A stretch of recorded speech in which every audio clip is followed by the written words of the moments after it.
ڕێکخراوە حکومی و ناحکومیەکان، مرۆڤ دۆستانی دنیا، دەوڵەتانی خاوەن سەروەری، سڵاوی هەڵەبجەتان لێبێت. ئێمەی خاوەن شەیدانی چیمابارانی هەڵەبجە، ئێمەی خاوەن 5,000 شەید و 20,000 بریندار، ئێمەی خاوەن سەدان مناڵی ونبووی بێسەر و شوێن، ئێمەی کەسوکاری بەجەستە زیندوی بە ڕۆح کەسیرە بوو، ئێمەی نەوەی دوای شانزەی سێی پەڕاگەندەی شاران و دنیا، ئێمەی دانیشتوانی پارێزگای هەڵەبجە، ئێمەی شارە زووری هەورامی هەڵەبجەی.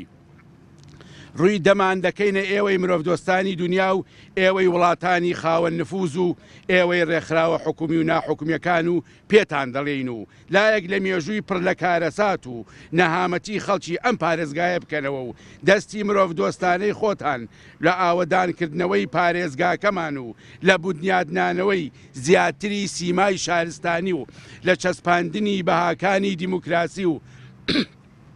لە هەوڵدان بۆ ئاشتی و ئارامی و پێکەوە ژیان بکەنە دەستپێکی ساڵی نوێتان و درێژە بەو کارە مێژووی خۆتان بدەن کە خۆی لە ئاوەدانکردنەوەی مادی و معنەویدا دەبینێتەوە.